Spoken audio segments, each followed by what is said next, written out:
We call out to grace. Mother, Father, God, Father, Mother, Goddess. We feel you here with us.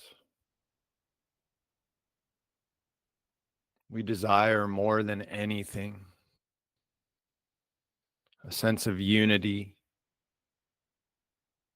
with you and with every other being on Gaia. We ask that our lives are filled with solace so that we may hold the suffering of others deeply in our being and remember that their suffering is our suffering. And that by doing this work, we open our hearts, not just for ourselves, but for them. And through our hearts, light begins to flow. And through our auras, that light flows into the other.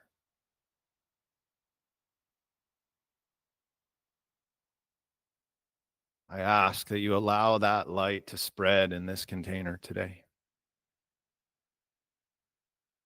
I have so much gratitude for all that you do. I have so much gratitude for all who are present.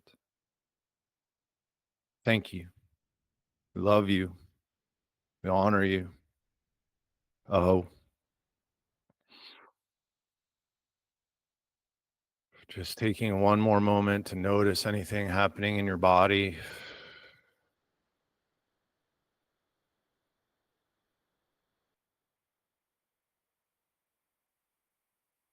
Coming back into your body, into the room, wiggling fingers and toes.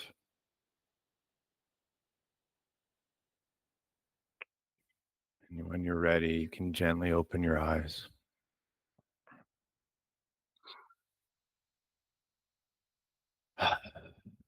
So as we get started here, I just want to throw up a disclaimer, which is I'm a nerd at heart, and I'm going to get a bit nerdy today and a bit scientific today, and very much in the mental body for a bit.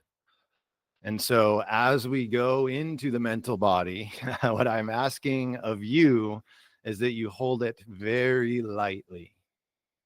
Okay, the mental body is not a place that we operate from all the time.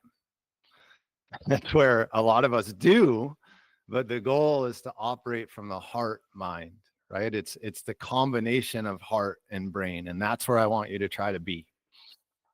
And my goal with this is really to allow you to see how deep this rabbit hole of the gene keys actually goes and how much it is absolutely mind-boggling that this code overlays with human genetics in the way that it does.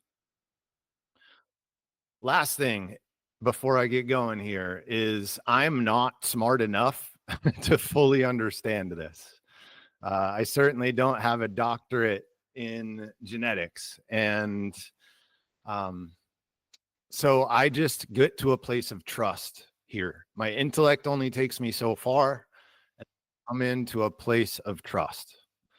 And I ask that you do the same. And that doesn't mean don't ask questions, of course. It just means that our intellect only gets us so far anyway. And even if we did fully 100% or 99% understand this, there's going to be that 1% that's a mystery. And that's because everything in this universe is a mystery by design. So the codon rings. Where is my gene keys book? So if you have your, what I call the big book, which is hilarious. Those of you that don't know, I have a history with addiction, and the big book in AA is the book that they use. And I've started calling the main gene keys book the big book as well. So if you open up the big book and you go to any particular gene key, so I just actually happened to open the 33, which is one of the stop codons that we're going to look at today. You'll see, I don't know if you guys will be able to see this, probably not, but Right below the key there, you've got the programming partner, the physiology. So what area of this body or what area of the body is affected by this particular archetype? The amino acid, which I'm going to talk about a little bit here today, and the codon ring. And so if you're curious where to get this information, the big book is one place that you can get it. And then another place that you can go is over to what's called the Living Library. So I'm going to show that now, hopefully. In the Living Library, you can access this by going to the Gene Keys.com.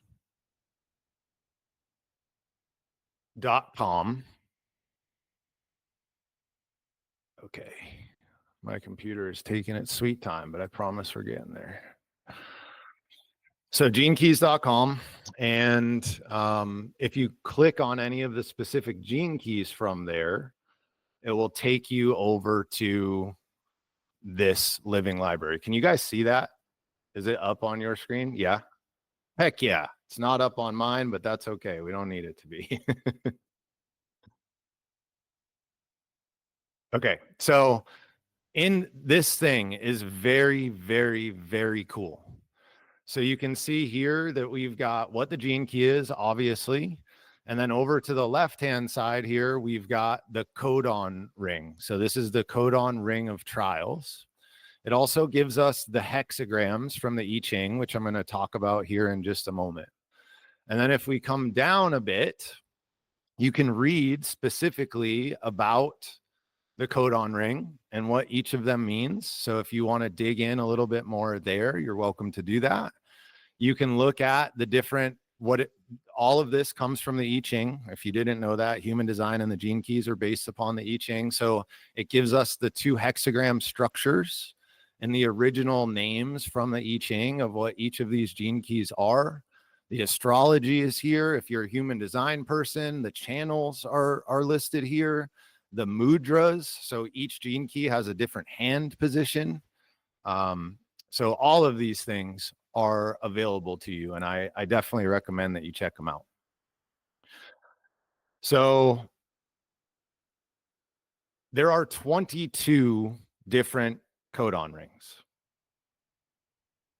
and there are 21 of those codon rings that we know about. And then there is a 22nd codon ring that's called the Ring of Secrets. That is something that dawns when the rainbow body dawns. In other words, when we reach enlightenment. And in that way, that 22nd codon ring is a bit of a secret. Okay, so also each codon ring overlays a constellation. And I'm not going to get into what the constellations are and what they look like, but these slides are from London when I went there and listened to Richard. And on this slide here, you can see, I just wanted a visual where you could see all of the different codon rings. So they all come together and build different shapes and different formats, and they play off of one another. And those shapes lend them to overlaying on constellations. And I do not know what codon ring is what constellation, but I just wanted to show you that there is more coming here. And Richard has been very clear in saying that he's not ready to release the full teachings from the codon rings out. It is coming. He even has a name for it. I can't remember exact. The Rings of Revelation is what the teaching is going to be called, but it's not here yet. And these are all the different descriptions for the different gene keys that you can get to from the Living Library. Okay, enough with that. Let's stop sharing this for a moment. And now we're getting into some of the science here. So my goal with this section is to get you to understand how the gene keys overlays the human genetic sequence. Before I do that, are there any questions on what I just showed you as far as where to find the codon rings for different gene keys or the living library or anything like that? You can just unmute yourself and ask a question, or I'm checking the chat right now. Nothing in the chat. Any questions? Okay, great.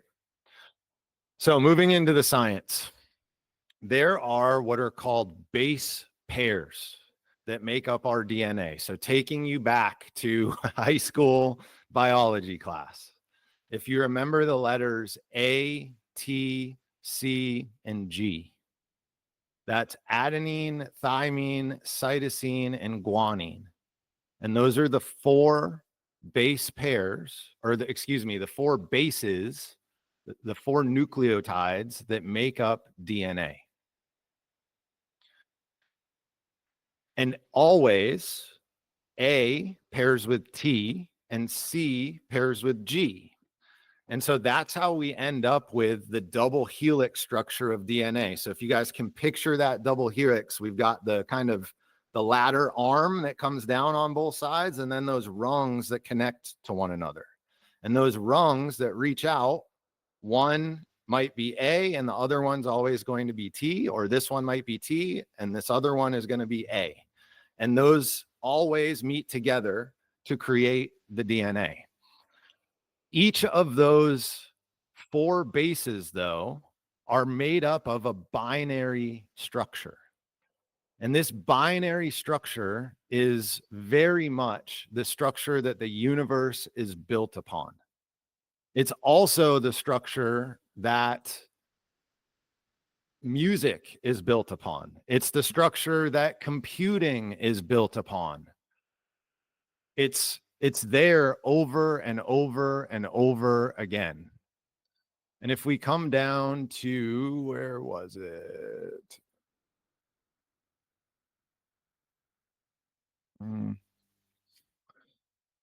I lost it. Not a huge deal anyway. But if you imagine yin and yang, okay, and we think of each of the four letters, A, T, C, and G. Well, with two energies, yin and yang, I can make those four letters. So if I have two yin lines, let's say that's A, and I don't believe it is, but let's just say that it is. And then we have two yang lines, let's say that that's T. And then we've got a yin line here and a yang line here, let's say that's C. And then a yang line here and a yin line here, and let's say that's G. So by combining two yin and yang energies, we're able to create these four bases. And that fractal nature rolls out to like everything in the universe. It's really cool to see. Even stars, right? We have got binary stars. We've got repeating patterns in music. And so the point here is that when we take three of those bases, so let's say GCA, for example, or ATC as another example, you end up with what's called a codon. Okay, and a codon in the human body is just a building block for an amino acid. And there are 64 total codons in human DNA. So if we extrapolate out those base pairs, there are 64 different potential combinations that can show up. And each of those combinations is an archetype, both inside of our physical body and outside in the cosmos. And that's where we get the 64 gene keys. And then you overlay that with human biology, and what starts to happen is those different codons are formed or brought together into what are called codon rings. And each codon ring codes for a specific amino acid. And again, there are 21 amino acids in the body, just like there are 21 codon rings in the gene keys. And then there's this secret 22nd, which again, I'm going to come back to later on down the line. And that's the great realization of the gene keys that has never been figured out before. And so what this tells us is that there is a law of correspondence. As below, so above. As without, so within. And so we can look at these codon rings and we can start to understand how different energies work together to create workings in the outer world. And that is what is so important to understand about the stop codons, which is what we're going to talk about here today. Now, just a couple of other things that are important. Multiple codons come together to make a codon ring, aka an amino acid. However, the number of codons varies from amino acid to amino acid. So some codon rings you'll see are going to be 6 gene keys or 8 gene keys. In other words, they're 6 triplets or 8 triplets long. Others are only 1 triplet, like the 35th, for example, is just the 35th. It's there by itself. And that's the case with the specific amino acids as well. Sometimes it's just 1 triplet for that amino acid. So the ring of trials tie to what are called stop codons or terminator codons is another name for this. And what I want you to think of when you think of this is that it's a punctuation mark of a genetic sequence. So DNA gets ripped apart through the process of translation, and it gets fed through different organelles that we have inside of our cells. And as it's read, the organelles begin to make the proteins and make the substances that we need to have in our body. And what the stop codons do is they say, okay, that section of code that we just ran through, that's the end of it. It's time to stop translating what is coming through the machine and make the thing that we just coded for. There's also what are called start codons, which is the capital letter at the beginning of each sentence. And that's how your cells know, okay, this is where the code starts. And then we've got a stop codon that tells it where it stops. So it's the punctuation mark. And it creates pauses or breaks in DNA translation. And through the law of correspondence, what that means, so think about what that means outside of your body, in your life as a whole. These stop codons create pauses or breaks in your life that we must learn to work through and overcome. So these stop codons act as seals that close up places that we leak energy. That's ultimately what the goal is here. And I'll describe how in just a moment. But before I do, that was just a lot of information, a lot of deep stuff, a lot of places where it's very easy to get lost. I certainly got lost in talking about it. Forgive me. But is there anything questions wise before we get into the meat here with the stop codons about how that all comes together or overlays? I'm going to look for a slide that I was looking for. Aha, I found it. No questions? Okay. Yeah, I have one. Please. You said the law of something. Correspondence. Okay. And the law of correspondence is one of the 7 principles of Hermetic philosophy, which if you're not familiar with them, I definitely recommend you check it out. There's a book on YouTube that's free. It's like 3 or 4 hours long. It's called The Kabbalion, and it goes through all 7 of those different laws. Pretty much all the systems that we work with are based on those 7 laws of correspondence. That is wisdom that likely comes from Hermes Trismegistus, which traces all the way back to Egypt for sure, and likely goes back to the time of Atlantis, even before that. Thank you. You're welcome, my dear. Any other questions? Okay, wonderful. So moving in now to the stop codon. So these seals that close the leaking energy, what happens, their design is basically to start to unplug us from the five senses, from the world of the five senses, and to turn us towards God, towards the universe, towards the one. Basically, they're there to stop the illusion of self and of separateness. Stop codon is stopping the illusion of self and of separateness.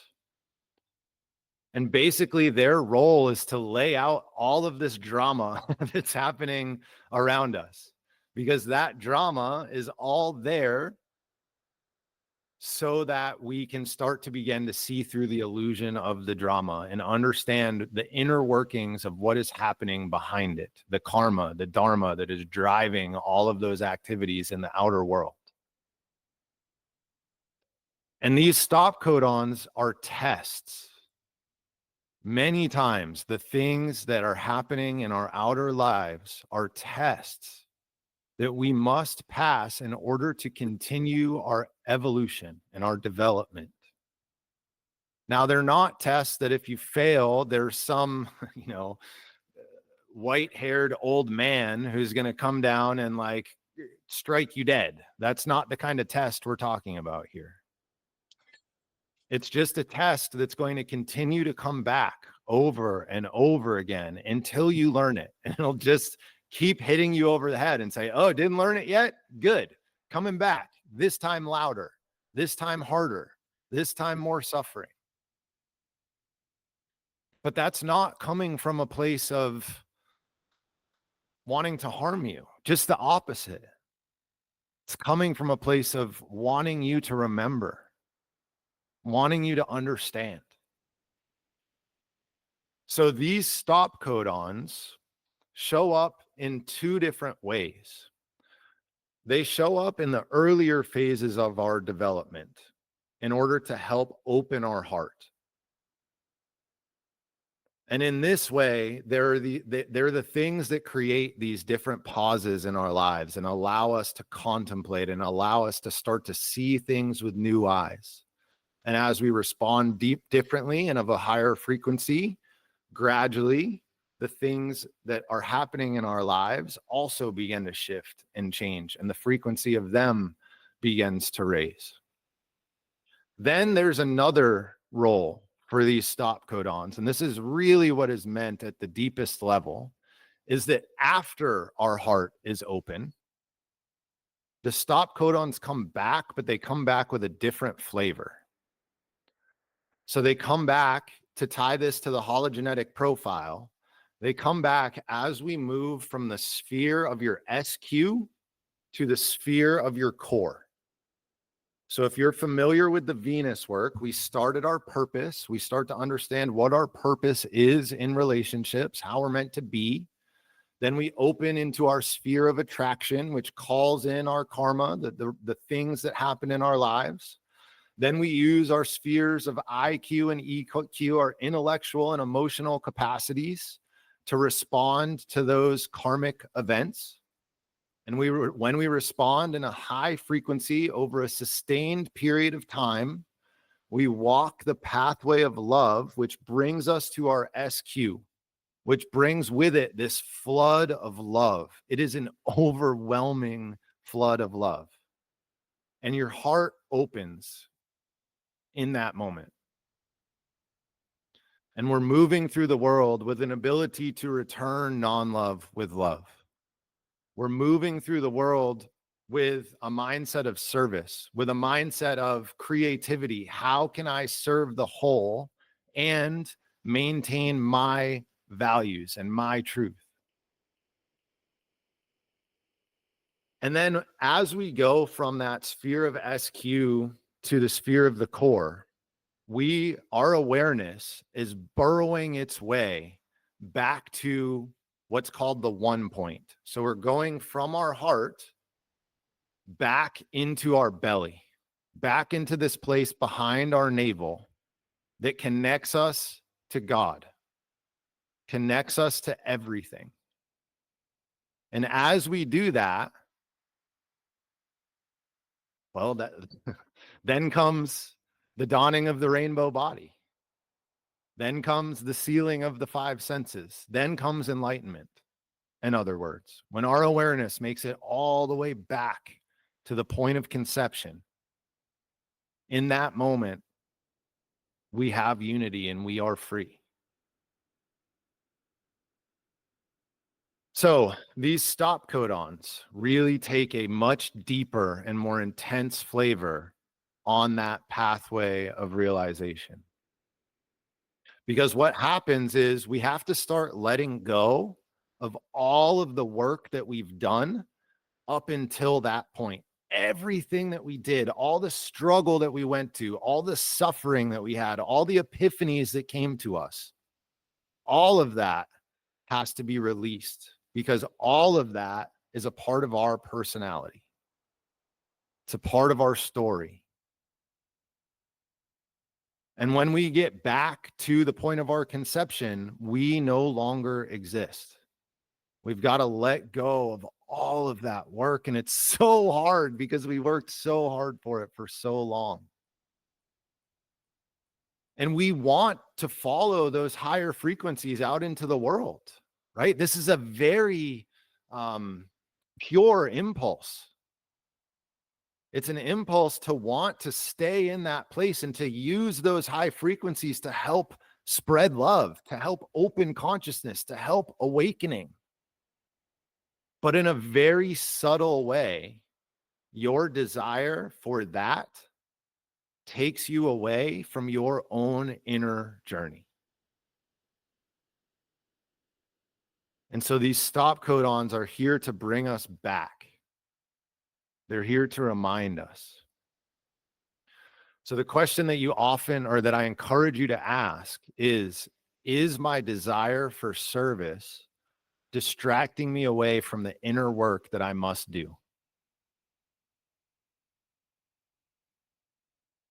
So often we want to serve the world before we're ready because we're not willing to face the shadow patterns that we hold and that we contain. And until you've transformed and transmuted those patterns to at least some degree, you know, there's the pattern transformation process is allow, accept, embrace. And you certainly don't need to be embracing them. You might not even need to be accepting them, but at the least you need to be allowing them. You cannot be beating yourself up for these things. Because when you do that, it lowers your frequency. And when you go out and you engage with the world in service, you're not connecting to the words that I'm saying right now. You might think you are, but what you're feeling is the energy that comes from my heart as these words are coming across. And there is no fooling that. You can't pretend that. And so we've got to do our own inner work first, and then your aura opens people. The work is already done by just being around them. And what starts to happen when we make our way back to the core, Richard describes it as this process of absorption. And all of this information, FYI, is available in the Venus sequence work. So if you have not done the Venus work, I encourage you to do it. Just a quick plug, if you're going to do it through thegenekeys.com and you're going to get the course, I'd love for you to use the link that I have that supports me and the channel, obviously. So absorption is this process of what starts to happen is all the energy that we're squirting out into the world, we begin to turn it inwards. We begin to focus it back in on ourselves. And what starts to happen is this toroidal energy field starts to move because all of that energy that was going out into situations, that was fighting against failure, that was trying to avoid suffering, that was chasing pleasure, it all gets trained back into our own bellies and hearts. And when that happens, the energy starts to raise and raise and raise and raise, and you become more pure, more open, more flowing. And eventually, the culmination of the process of absorption is enlightenment. And it's only a matter of time once that process of absorption has begun. Who knows how long that time is? It could be lifetimes, right? Lifetimes in evolutionary terms is not a very long time. But once that process of absorption has begun, there is no stopping it. So you can take a deep breath, let go, have fun, just enjoy this patience, gentleness. So from there, I'm going to get into the 3 different stop codons. But before I do, I just want to offer an opportunity for any questions that came up from that. And I'm going to look at the chat now. SQ, what does SQ? Yeah, Marcy answered that. SQ is spiritual quotient. And spiritual quotient, you've, I'm sure, heard of intellectual quotient or IQ. Richard uses the term SQ in order to do that. Ryan, did you have a question, brother? Please. Yeah, so I don't know if I'm jumping ahead, but I'm sitting here thinking about the double helix and the stop sequences, or like the punctuation marks.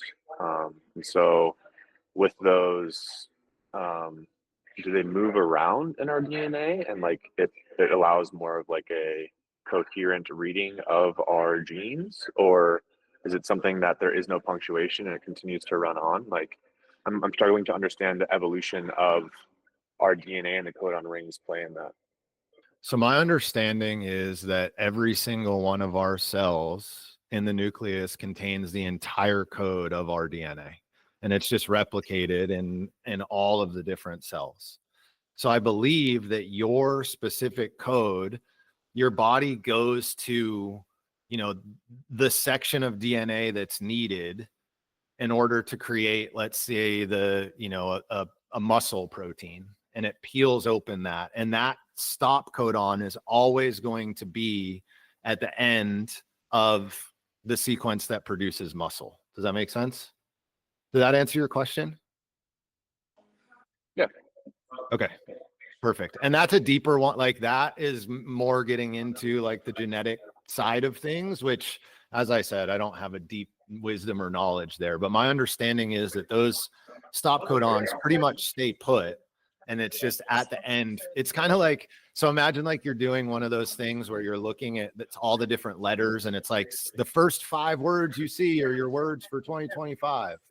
And like each of those words, if you will, is a segment of code that codes for something. And then at the end of the word is this punctuation mark.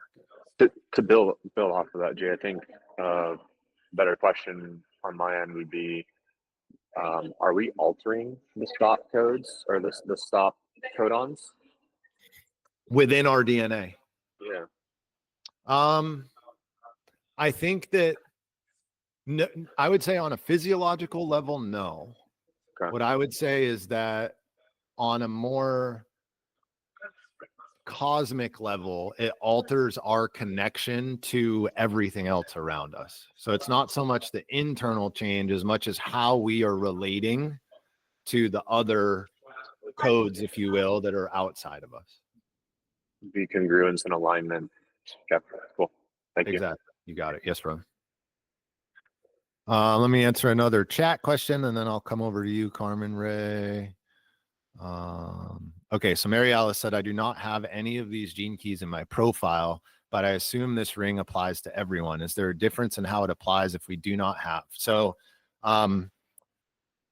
these, just like everything else, are hologenetically encoded across the board. So even though you don't have them in your profile, you absolutely are still going to be working with these energies. It just might not be as prominent for you as like your 4 prime gifts, you know, your purpose, radiance, life's work, evolution.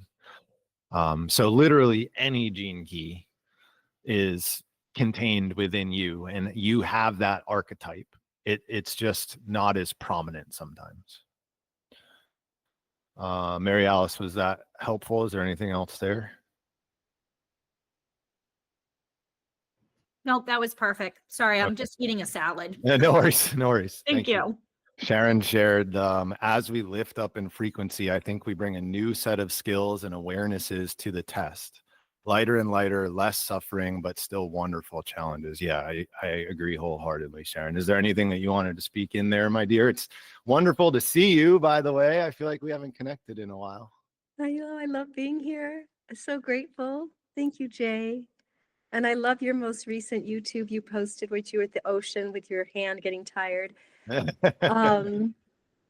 think I was so grateful to know that my soul has a resting place to come back to after holidays and diverse environments and generations and calls to serve, both with family and community, and then the work that I do.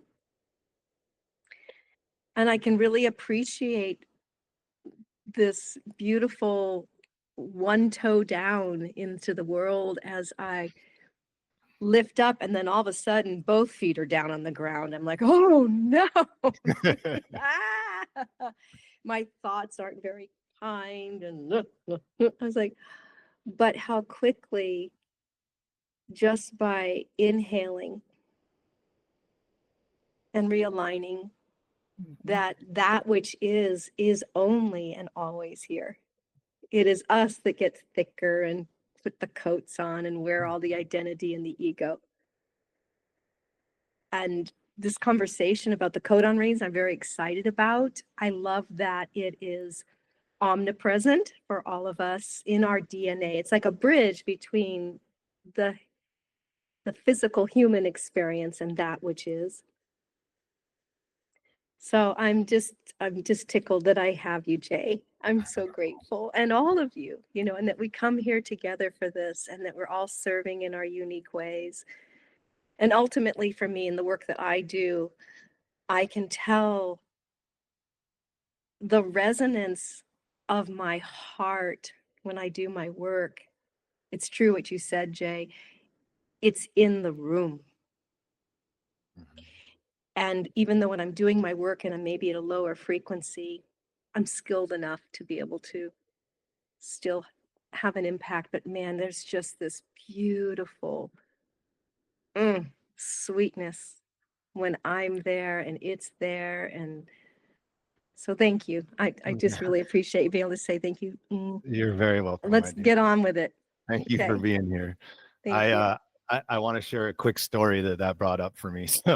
So Sharon talked about how, we have this very light little toe in the world, and occasionally we come slamming back down into earth and things go sideways. So as I was recording that video yesterday, because I recorded it and posted it all yesterday, I was walking back down the beach. So I was rucking. I was walking back down the beach, and there is a dog who is running down the beach. Who I love dogs, and I'd pet lots of them along the way. But this particular dog, for whatever reason, thought that I had food in my backpack, which I did not have.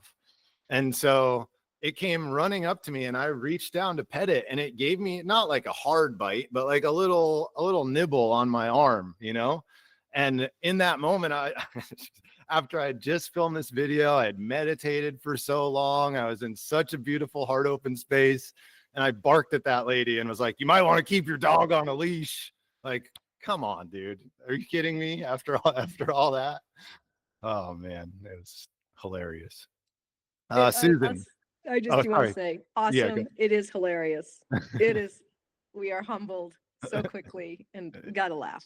Thank you for sharing that with us. You're welcome. The universe very quickly reminds you who and where you are. That's for sure. Susan. Happy New Year. Happy New Year, my Hi, dear. Good to see everybody. you. It's lovely to be here. And I wasn't going to say anything. I just feeling like taking it all in, because this is all still really new to me. And one of my practices lately, as someone who loves to overanalyze everything, one of my practices lately is to just sit and let other parts of my intelligence take it in. I'm trying not to just, oh, I don't really understand what he said, unless I actually have a question that is on my tongue. I just let it kind of just settle, you know. It's one of my practices. But I just wanted to share a super, super special kind of example of this that just happened in the last month. I hardly ever dream. I'm a very fitful sleeper. That's just not one of the gifts I've been given in this life. And so the rare time that I do dream, there's dreams, and then dreams that I know are there as a message. Like before my mother died, she died very suddenly from a stroke, but 2 months before she died, I dreamt that she died, and I knew it was the universe going, you need to write, you know, this is not what I was going to talk about, but you need to write her a letter that your therapist had told you for 20 years. You need to open your heart, you know. So that's all I'm trying to say as the context for what I'm going to tell you. And I think sometimes just to trust that when you need to know something, you will know it somehow. And maybe it goes into this talk of the codon rings and all that wonderful magic that we have, and we don't understand, but we have it. So this dream that I had about a month ago, and when I wake up, it's like someone who's underwater and she goes, like, there's no middle ground. I'm just like, I'm up, you know. I'm just I'm calibrated at a very high frequency, not, you know, level in this life. I'm just like, yeah. Even my mother said when I was born, I just like, I'm out of here. Almost that it was disappointing that, you know, anyway, my husband laughs at that. He goes, yeah. Anyway, so when I wake up, there's no middle ground. I'm up. And this one time I was about to wake up, and some spirit went really gently, went, no, wait, we're not done. You know, we're not done. So again, I just kind of allowed myself to like not get right to the surface of the water and just kind of, and then and I felt it physically.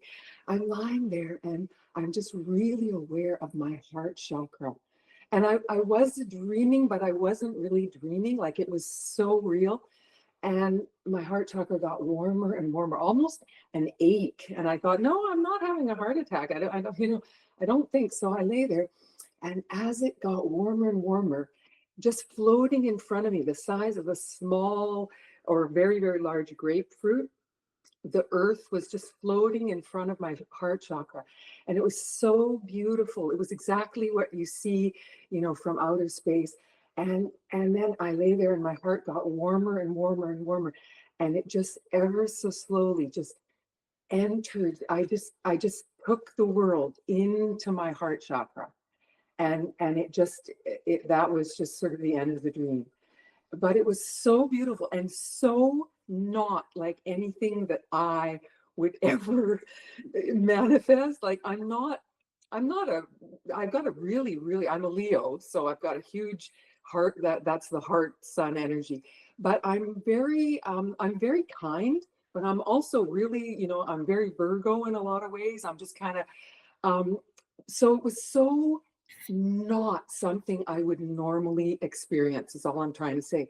So sometimes, in answer to some of these, like these ladies, like the lessons and the, you know, like sometimes just really just backing off and just trusting that when, you know, that trusting that you will receive something really, this was just my angels or something, because that's not anything I would ever literally dream up. So anyway, I just wanted to share that because it was so special. And in this time where we're getting all, you know, in the world, and I can get sucked in like anyone else, and I choose not to. It was so beautiful because that was just a gift given to me. Like, oh, I actually have the capacity to just be quiet and just take the world into my heart. So that I have no words other than that. Anyway, thank you for listening. Yeah, of course. Thank you for sharing. Like Lily said, that's such a beautiful dream. I'm jealous in the best way possible. Yeah, you know, with this wisdom, it comes in bits and pieces and fits and starts, and you just take what you're given when you're given it, and you oftentimes don't have context for it in that moment. And that's when it's really important to just maintain the gentleness, right? Like a little ember, you just have to care for it and wait with it and be with it. And eventually the next thing comes in, which is like, you know, the little kindling that we can put that little ember to. And then we start to get this little tiny flame that starts to go. And then the next breakthrough comes, and it's a tiny piece of wood, and the flame gets bigger, and it just comes in pieces. And we just have to be okay not knowing it all. That's really the name of the game, I think, what it's all about. So Justin shared, I think as we learn to accept our suffering, it changes the way we view suffering into a struggle we accept the teachings of. Yeah, I agree wholeheartedly. Suffering to struggle, which comes through acceptance. I was talking to the Synarchy, the crew that I work with, and I'm doing the 7 sacred seals right now, which is a wisdom stream from the Gene Keys. And in one of the talks that's in there, they're recorded talks that Richard has done, he jokes that there's really one teaching that's out there in the world. And it's the teaching that came from Buddha. It's the teaching that came from Christ. It's the teaching that comes from Richard. It's the teaching that comes from every guru that has ever existed. And that teaching is, how can I accept what is? Right? That's it. Acceptance of what is. If you can do that, it's game over. And what he joked about was, he goes, I'm able to keep you guys around a little bit longer because I disguise that question in lots of different ways by creating different sequences and different ways to get into to answer that question. But he's like, I'm teaching the same damn question over and over and over again in every form you can ever possibly imagine. Justin, was there anything that you wanted to speak in there, brother? I see your camera's off and you're muted, so no worries if you're in the midst of something. I just always like to ask. Not right now, but I love what you're sharing so far. Thank you. Beautiful. Yeah, dude. Thanks Can for I, being can I here. pipe in? Sure. So what's the answer to the question? What question? How can I accept all that is? Oh, if I had that answer, I'd be a rich man in more ways than one. I think that is that's a process. You know, that's what suffering's there for, to teach us how to accept.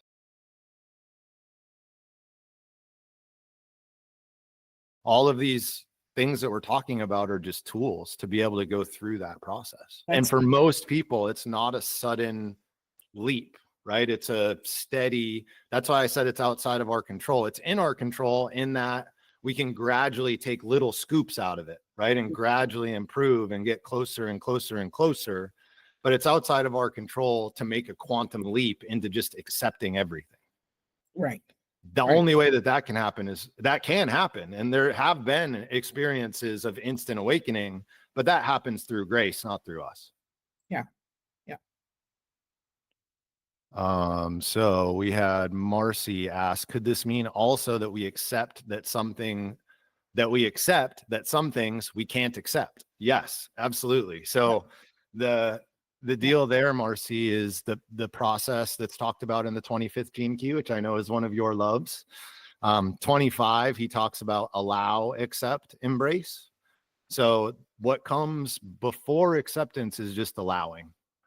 So that, I think, is what you're talking about, is no, we don't have to necessarily accept, because like I was just talking about with Carmen Ray, we're just not in a place that we can, right? Yeah. But we can at any moment get to a place that we can allow. And that just means letting it be there, you know, without letting it derail you. Or even if it does derail you, like, and then that, right? Because we're just going with what is. That's the name of the game. Yeah. Did you have anything you wanted to speak, Marcy? Yeah, no, that's beautiful. I think it's what I'm hearing you say is like just growing and growing and growing in acceptance, just this wider level of layer that's holding even non-acceptance, Mhm. and that attention being drawn towards the acceptance piece. Yeah. Yeah, totally. And Richard is brilliant for having the allow piece in there, right? Mhm. Because we just there's times where we just can't accept things. Like bad, hard things happen to people and to us. And sometimes we just say, God, I like can't do it. Mhm. Mhm. Yeah, it feels very dishonoring to pretend otherwise when we're in that heart of that pain. And well, and you better believe, like, who are you trying to lie to? You know, like God knows. So we might as well just be honest and just go. You know, when I pray, I'm like, look, I need your help with this, this, and this, because I can't do it. Mhm. Mhm. Thank you. Yeah, my dear. Thank you. Keisha said next level is to actually embrace the suffering. And we've got a hand up there too, please, my dear. What do you got for us? I just would like to share that the people that I work with usually come to me because they've experienced a lot of pain and suffering in their lives.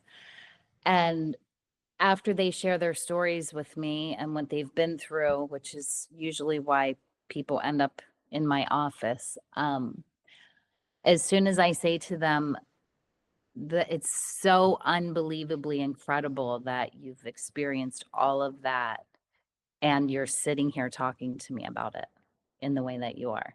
And so, like people who have experienced a lot of pain and suffering, reaching a place where they realize the strength that they've gained and the power that they have within them because they've actually been able to experience such tremendous pain and suffering and still even be able to survive and wake up in the morning is truly unbelievable. It's unbelievable. And so I think that there is real strength and power in truly embracing the suffering and feeling the energetic the power that provides us. And on the other hand, the very few people who have come to see me who have experienced zero trauma, like in comparison to most people, their suffering is equally as painful because they have a very difficult time relating to most of the world who has experienced a tremendous amount of suffering. And so it's not we all experience it no matter what. And so I just wanted to share that. Beautiful. Thank you. Yeah, there's no getting away from it. That's for sure. That's why it's the sacred wound, right? The core wound. Like this wound comes to us at conception. So if we are wounded at conception, nothing happened in our lives for us to have that wound, right? Like we haven't come out of the womb yet, and yet we carry that seed of suffering. Yeah. So speaking of nothing happening, the in my core, I have dullness as the womb. So yeah, that's very familiar to me. That's good to see you, Keisha. Thank you for being here. Thank you. Always nice to be here. Okay, making our way through some more questions, and then I'm going to jump over to the training here in a sec. So I'm going to skip over some stuff that aren't necessarily direct questions.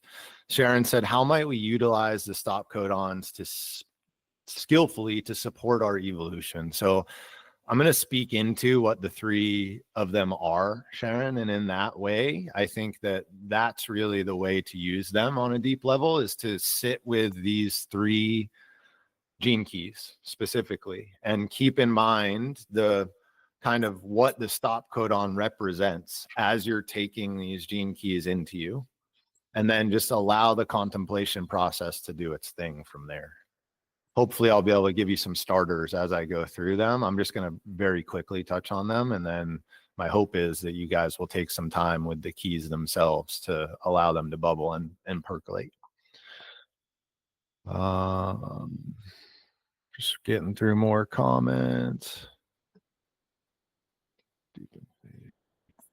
Yeah, faith's a big part of this too. Okay. Moving back now, I just want to talk about each of the three trials that we are going to go through. And again, it does not matter if you have these gene keys in your profile or not. Doesn't matter where you are in your process of evolution. As I said, maybe there'll be a slightly different flavor to it, but these are present for all of us, and we must all learn to overcome them. So the first trial, the first stop codon, is the 33rd gene key. And it teaches us how to remember to be present. So the three words here, the shadow gift and city, is forgetting at the shadow, mindfulness at the gift, and revelation at the city. And so this is about, before the heart's open, this is about remembering to stay present, like Carmen Ray talked about, right? Being in the now moment is the only way that we can accept what is. If we're in the past, we're going to be carrying our guilt and our shame into the current situation. We're going to be thinking about, this happened before, and so we're predicting what's going to happen again. And in all that prediction, all that loss of being up here in the mental body, we lose presence. We are not mindful. We forget who and what we actually are. And instead of God flowing through us, our ego takes over. We think we know best. And you know how that goes. After the heart opening, this is a very subtle layer of mindfulness,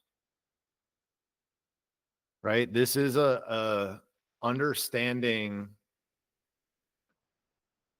As I said before, when am I going out into the world to avoid something in my development?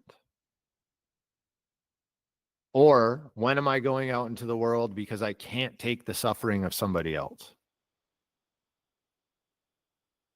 Because you do that when you are not present, when you forget what you are and what you are here to do, which ultimately, yes, on one level is service, but on a deeper level is returning to the one, coming back into union.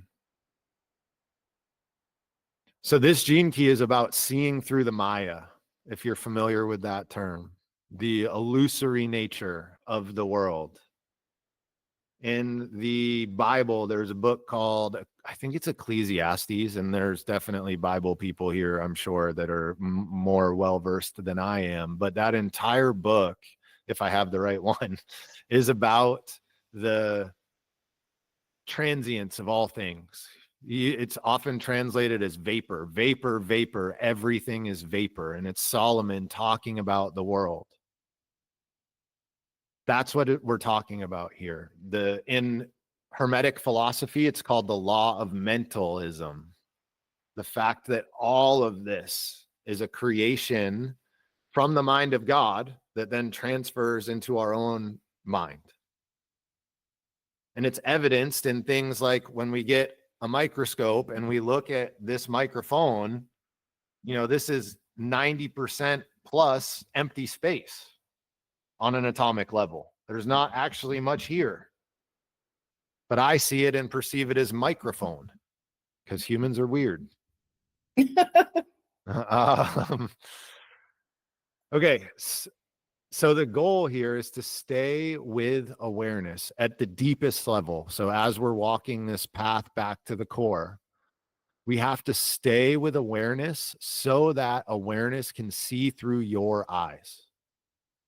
Anytime that you forget, anytime that you are not present, consciousness is not experiencing itself in that moment. And consciousness is here to experience itself. That's, I think, what all of this is about.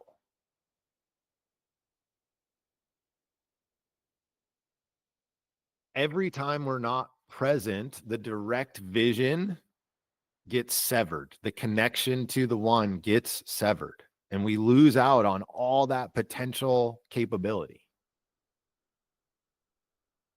Basically, we forget our inner journey and follow our love out into the world.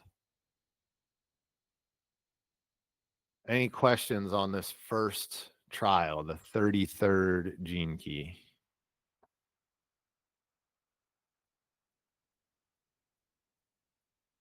Chelsea had a question of how does 33 differ from 20? Lily gave the words. Chelsea, was that helpful, or what are you looking for there, Chelsea, if you can speak into that a little bit?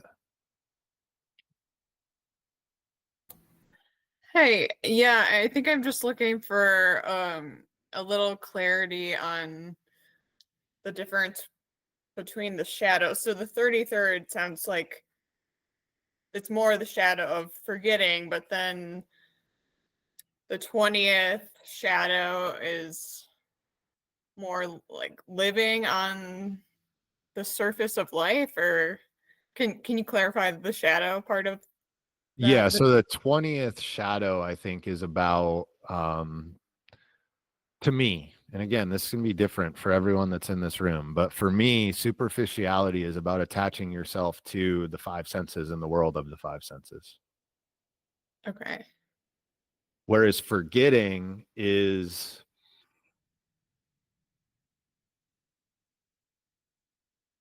more about, like, where is the center of awareness in your being? You forget to stay in your heart. Whereas superficiality is like being out and of the world. And these things are all very subtle. Okay. That makes sense. Yeah, thanks for the clarification. You're welcome. You're welcome. And I'm not super familiar. I haven't spent a ton of time with 20. But I definitely can see, like, right, like mindfulness and presence, those are very interrelated. So I get where the question is coming from. I know one of the things that was helpful for me, like when thinking about, like, for example, bliss and ecstasy, right? Those are two different cities. What can be helpful is to think about the shadow as a seed for the city. So, like, for example, the 46th gene key is seriousness, delight, ecstasy. So the seed of ecstasy is seriousness. Whereas bliss, does anybody know bliss off the top of their head? I can't think of what the shadow word is right now.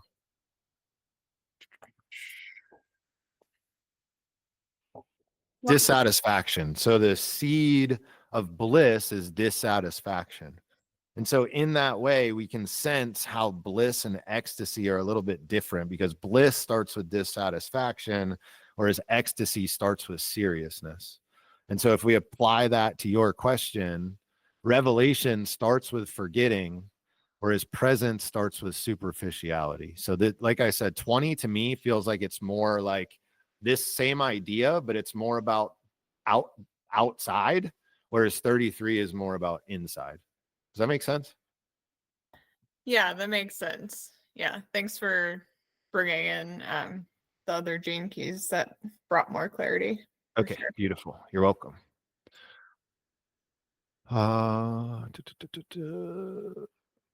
Okay. Any other questions on that one?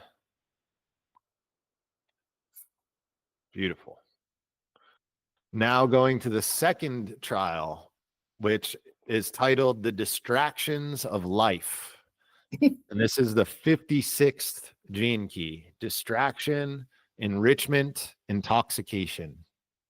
So this gene key essentially helps you see how easily you are distracted away from your true self via the world of the five senses. So this is all about being trapped in the cycles of pleasure and pain. It's all about how can I create more pleasure in my life, which eventually brings us out of balance and brings more pain. Or it's how can I avoid the pain? And in avoiding the pain, you're doing the exact thing that allows the pain to never be transmuted.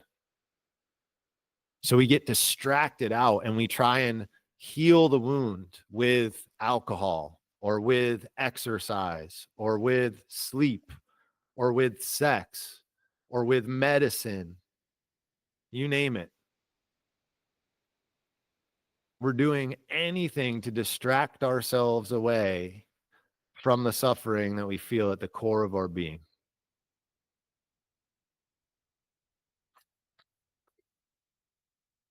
This whole journey, us being here, part of it is about moving from the personal to the impersonal. In other words, how can I serve, right? Before our heart open, or as we're in the heart opening process, so before it flips over into the kind of more subtle tests, if you will, the question is, how can I be of the greatest service to the whole? And that's moving from the personal to the impersonal. We put our needs, actually, it's more that we fulfill our needs so much that we're able to spill out into the rest of the world. But the rest of the world becomes what we're focused on. Yeah. And our senses keep us stuck in focusing on ourselves.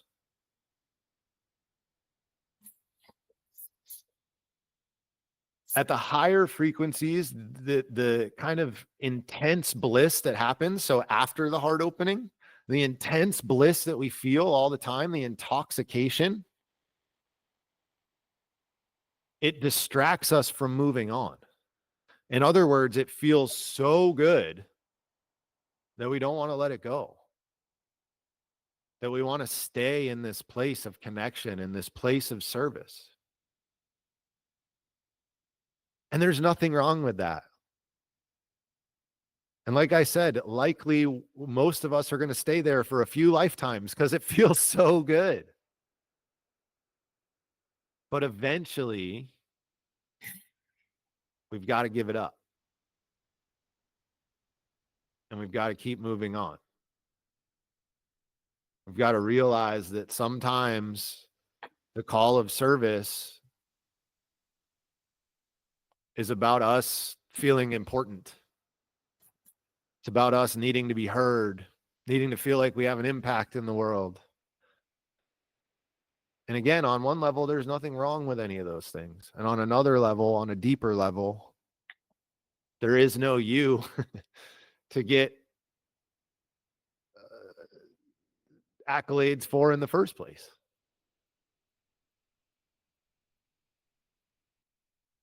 So we have to let go completely of those worldly distractions and instead make choices that enrich our soul and move fully into that wound, totally and fully. And that's the 56th gene key, the trial of distraction in a nutshell. I have this one twice, so I'm intimately familiar with this one. Me too. Richard describes gene keys being holographic, every shadow. Yeah, exactly. Every city is literally the same thing. So what you learn the longer you're with the gene keys is that every gene key is actually the same thing. Yeah. Just saying the same thing in different terms, 64 different times. Yeah. Any questions on 56?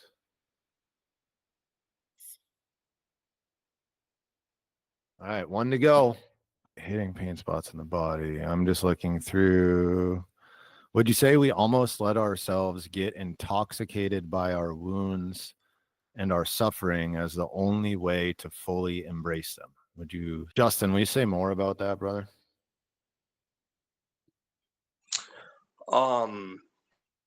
Yeah, I guess it's always a tricky thing to word it. I guess I guess it comes back to acceptance again for me, where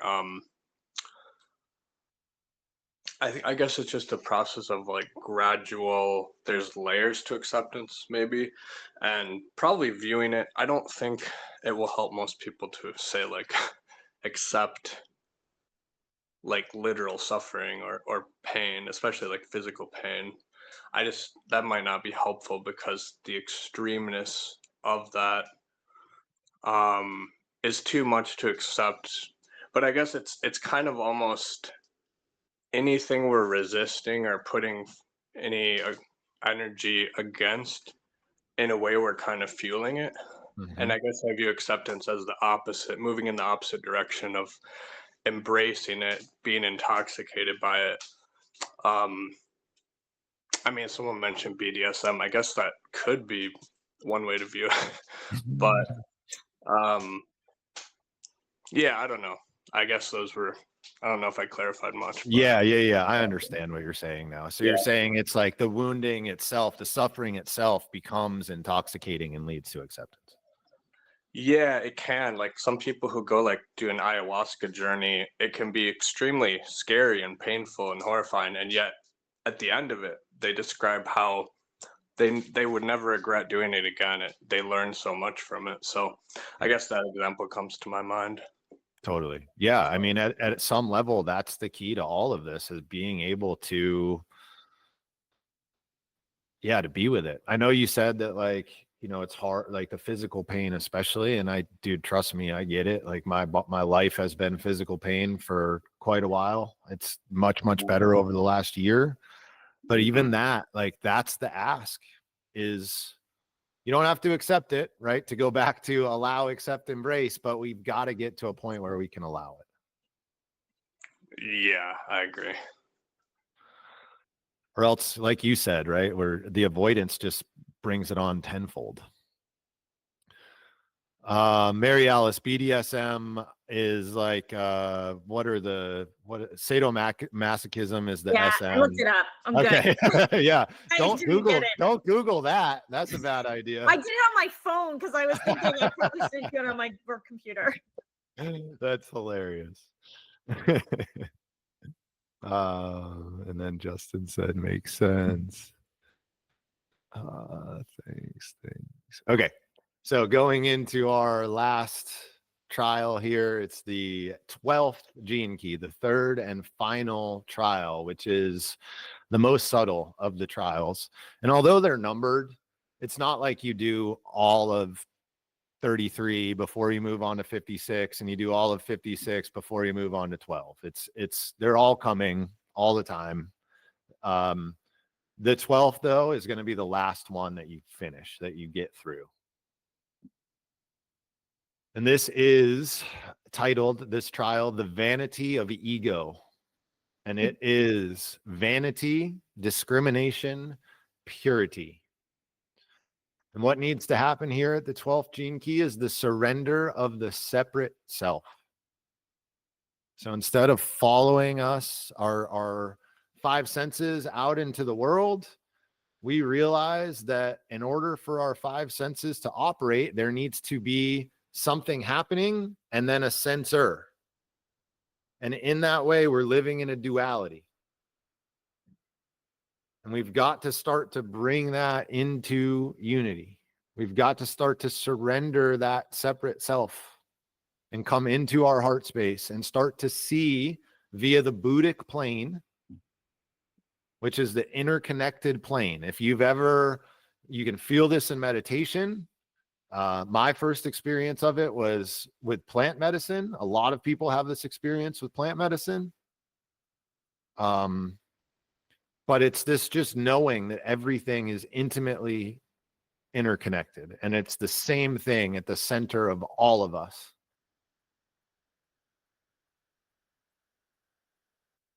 And instead of focusing on the senses, what we focus on is the one point, which is this point that I referenced behind the navel. And what happens in that point is the forces of involution, grace reaching down to us, and the force of evolution, the one point is the point where those two forces come together.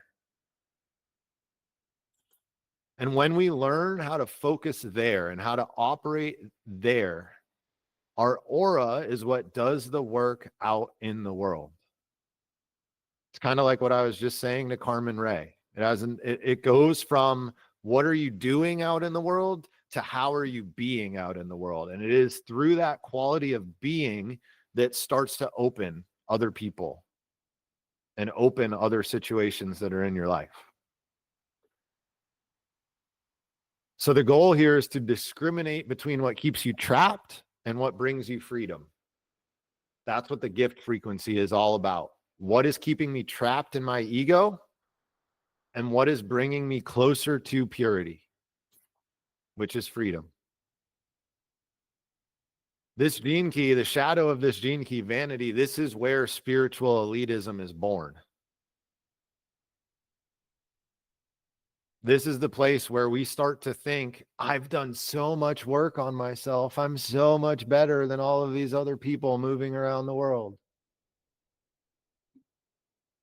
That's vanity.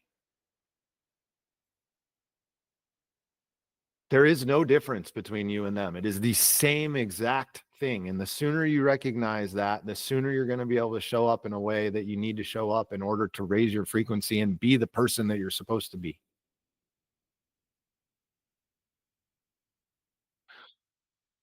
So there's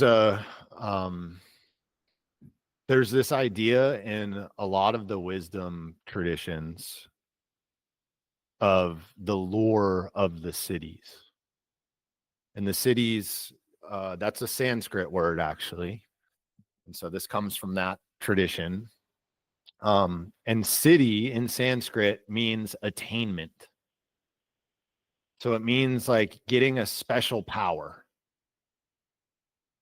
And in these traditions, they had this idea of the lore of the cities, which is the idea. Like the cities are oftentimes seen as a quote unquote negative thing, a distraction, if you will.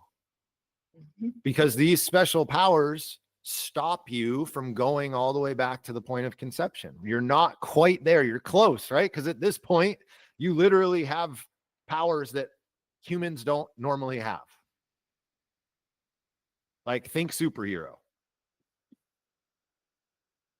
And you holding on to that thing when we get to this place, which obviously I have no experience with, but my understanding is when we get to this place, we've got to let go of even that.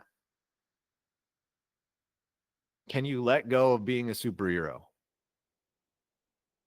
And then when we let go of those things, then we have passed the test of vanity. We've come into purity. And we finish the ring of trials and we move into the ring of secrets. And the ring of secrets is one gene key, and it's a ring within a ring. It's the one place that this happens. And it's also the one place that there is not, at least that we know of right now, a carryover into human genetics. So this ring within a ring is born when we become enlightened. It comes after annihilation, and it is all of the secrets of the universe. And at that point, you are an awakened master. And who knows what happens, right? My understanding, we can go back to unity with the one.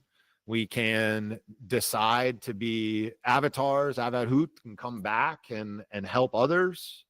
I think there's some options that happen at that point, but I certainly don't have the menu yet. And that, my friends, brings us to the end of this. Man, somehow I'm going 2 hours every time, and I have zero intention of that happening. So sorry that was so long. Okay, we got a couple questions here. Okay. Hi, I'm a recovered spiritual elitist. I mean, I feel you. I don't know that I ever fully dipped my toes in there, but I started to head that direction in some ways.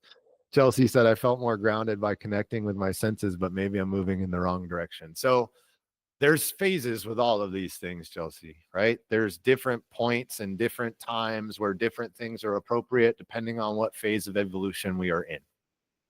And sometimes we're in the phase of evolution of needing to learn how to be present. And one of the best ways that you can learn how to be present is to stay in contact with your five senses. So if that's where you are in the journey, there's nothing wrong with that. That's part of the process. There will come a point at which we need to start to let go of that. And it's when you've reached a certain point of core stability, to take it back to a Gene Keys term, where we're not constantly getting sucked out, then we can start to let go of the attachment to the five senses and instead fully inhabit the heart space in the belly.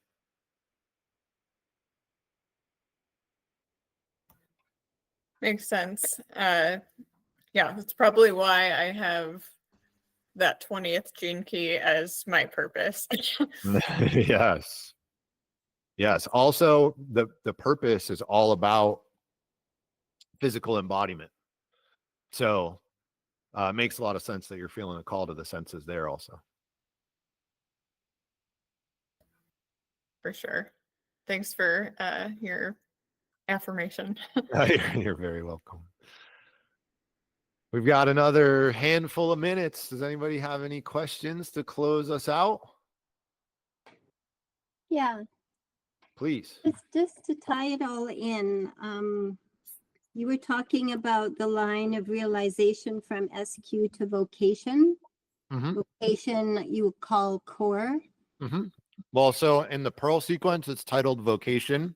In the Venus sequence, it's titled Core. Okay, so that kind of threw me. So what we have in our vocation there is really important. Very as far important. as the ring of trials, right? Yes. So, okay. And that ties us in with our ancestral heritage. Yes.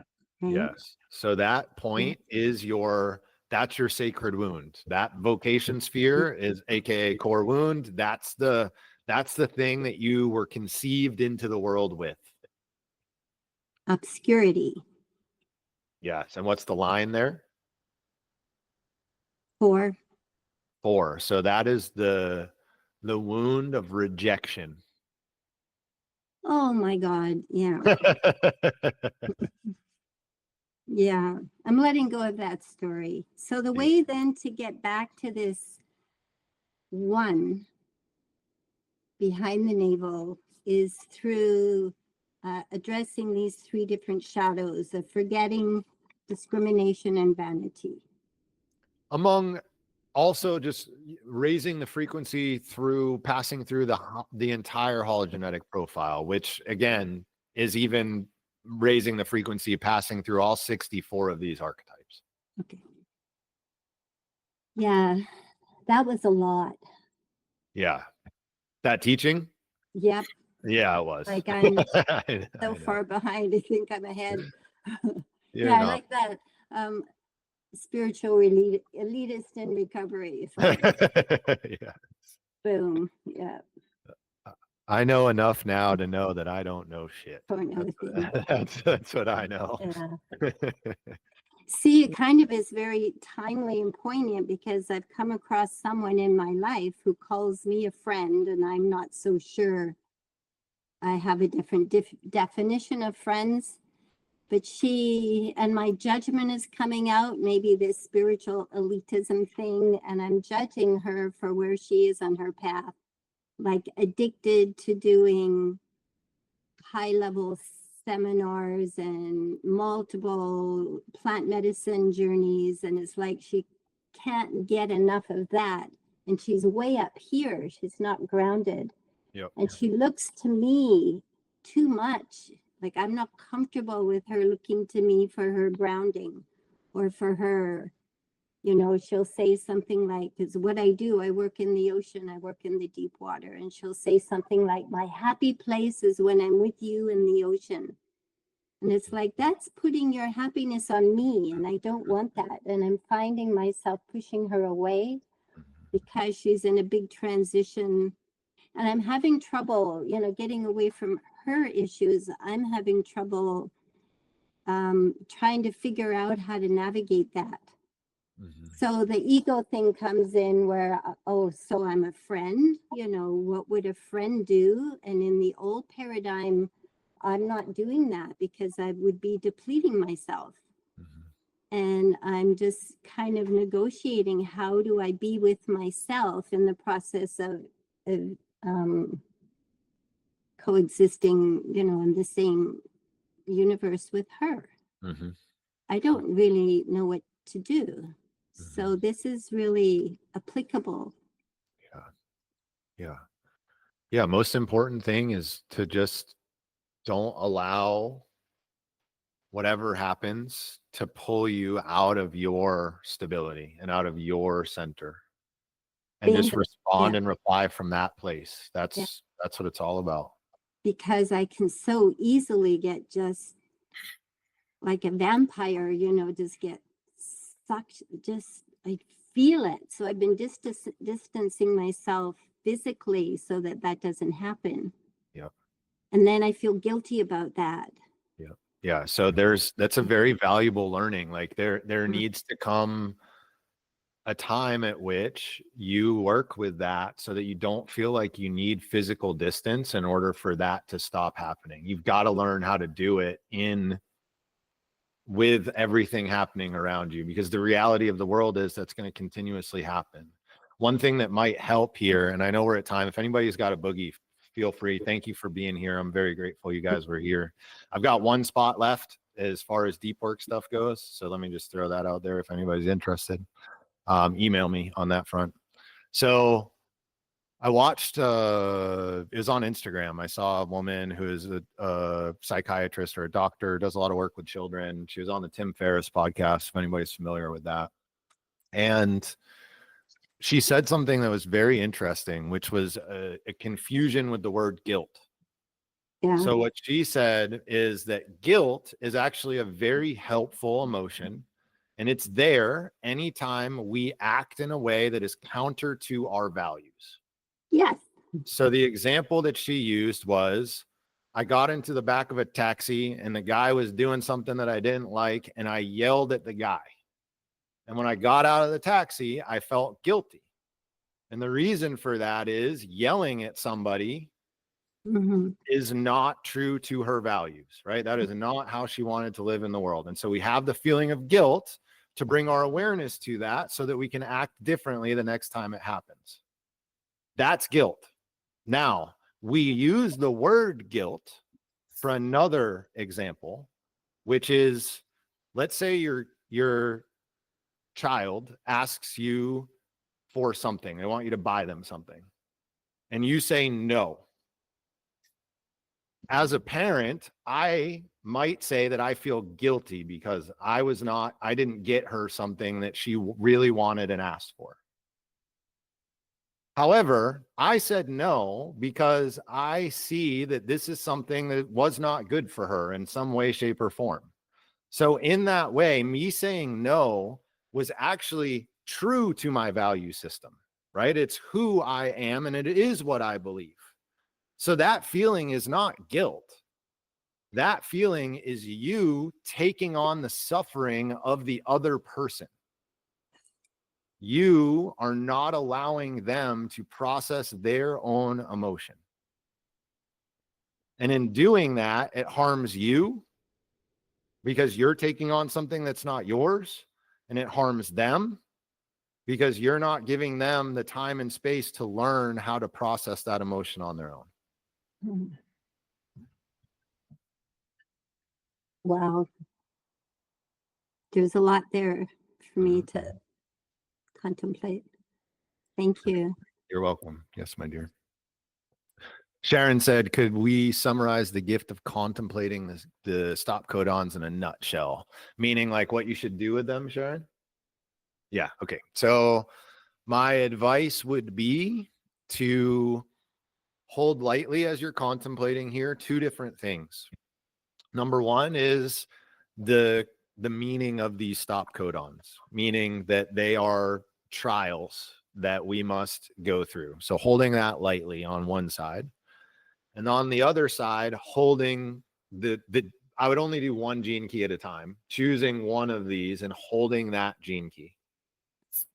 And maybe even doing it where, you know, contemplate for a week the shadow and what a stop codon means. And then the next week, the gift and what the stop codon means, and the city and what it means. And then see what comes from that. That would be probably my deepest advice in how to work with these stop codons. You're welcome. Okay, guys, I got a boogie. I got a 2:30 that I'm gonna hop on. Thank you all so much for being here. As I said, we do have a call 2 weeks from today. I would love to see you there if you're able. We get a lot more. I'm feeling creative right now, so expect a lot more videos up on the YouTube channel. And as I said, if you're interested in deep work, which is like a 6 to 12 month container at this point, Susanna who's here, Marcy who's here, or Amy who's here are all in that container. And I think it's going well. I'm pretty sure. So if that calls to you, please let me know. Once I get 10 people, I'm going to shut it down for a period of time until I figure out the next steps for what this is going to turn into. So thank you all much. I'll see you next time. Much love.